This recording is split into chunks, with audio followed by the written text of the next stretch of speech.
Amazon's internal email exclusively shows how CEO Andy Jassi started running the company.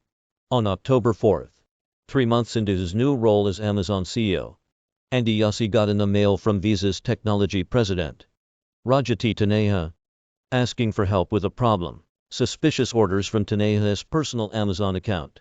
In the mail, viewed by Insider, Taneja suspected someone was using his personal credentials to order products from India.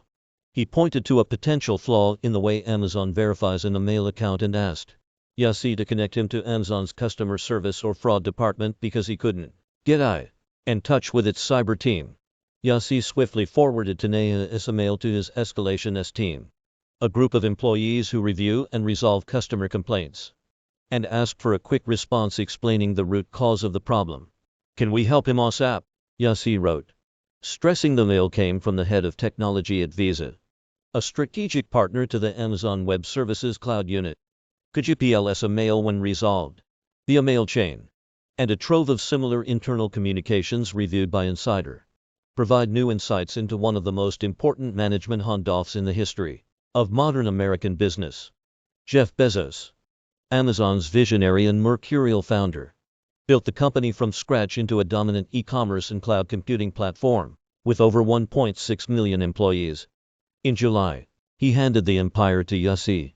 Such leadership transitions are risky, especially for founder-led technology companies.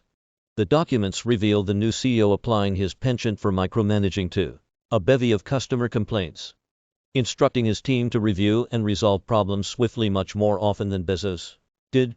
For Jassi, who spent the prior 15 years leading AWS, these customer emails also give a uniquely exhaustive view into Amazon's retail business, helping him adjust to a larger role managing other parts of the company he's less familiar with. Michael Johnson, a management professor at the University of Washington, said there's a difficult balance to strike between pushing for results and micromanaging. If Jassi is giving enough freedom for employees to make their own decisions, Amazon will continue to thrive. But if he starts to interfere in operational decisions too, it could quickly go that other way. Jassi is famous for pushing for results, Johnson said. This can be good, but only if he provides support and autonomy as well. It's not unusual for Amazon executives to dig into customer complaints to get a pulse on how the customer experience is going.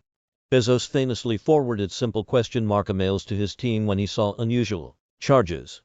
Others, like the company's worldwide consumer CEO, Dave Clark, also actively investigate customer emails. But Jassi's frequency and depth of such inquiries far outpace other executives. According to a person familiar with the matter, who asked not to be identified discussing internal deliberations, "We think Jassi is using it to learn the retail business," this person said. "Our question is, will you pull back or keep it going? Because the teams are handling the heaviest amounts of volume they've ever handled." An Amazon representative didn't respond to a request for comment. Jassi, however, recently acknowledged the rising number of emails and the lessons they provide for his new job. During an internal all-hands meeting in November, Jassi told employees the main difference between being Amazon CEO and AWS CEO was the sheer number of emails he reviewed each day from customers, sellers, and workers, adding they were generally very helpful and very instructive. "Sometimes people are venting, but by and large it actually helps the company," Jassi said, according to a recording of the meeting obtained by Insider. And I learn. One such occasion came in December, when Jassi received a customer complaint about a refund on a promotional product. He forwarded it to the retail boss Clark and the senior vice president of North America Consumer, Doug Harrington, arguing the customer seems right here. Clark disagreed. "Actually, I think this one is different," Clark wrote back to Jassi, according to the email seen by Insider. The agent is not explaining that clearly, and the whole contact is very confusing. As a result, some of Jassi's emails can be more brusque. In one case in December, Jassi wrote the vice president Tobin Weld "Below can't be what we intend. Right," referring to a complaint about poor customer service. In another, Jassi criticized a customer service agent for telling a consumer to contact the government for help with a problem. "Why would they need the government to solve this?" the CEO wrote. Jassi's responses can also be instructive to other leadership at the company, Last month, a customer wrote to Jassi that Amazon's customer service agent didn't bother trying to keep them as a Prime member when they called to cancel their subscription.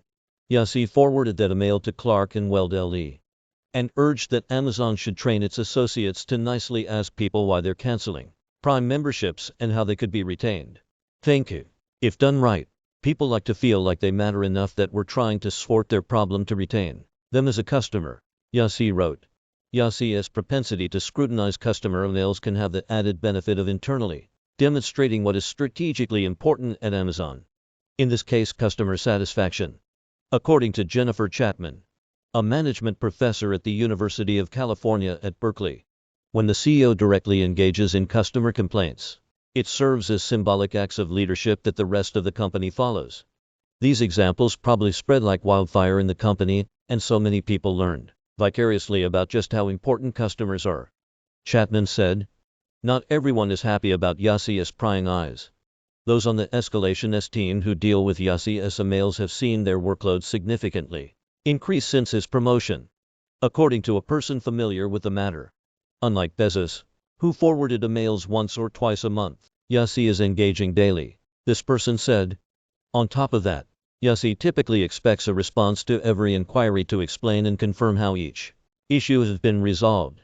On most cases, the team needs to resolve every issue within 24 hours, and it often must provide a detailed summary report to leadership within 14 days.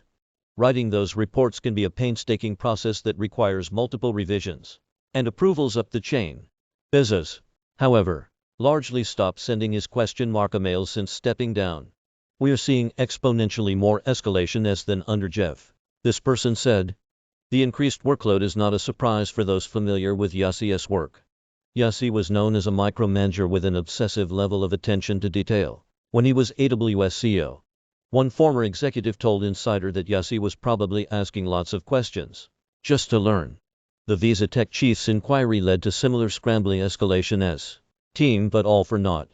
A closer look into Taneja's account found no signs of a security breach, according to an internal document reviewed by Insider.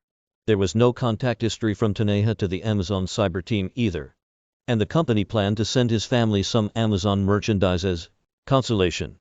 The document said, "Mr. Taneja was very pleased with the speedy resolution to his concerns and mentioned that his family loves Amazon." The document said, Visa and Taneja did not respond to requests for comment.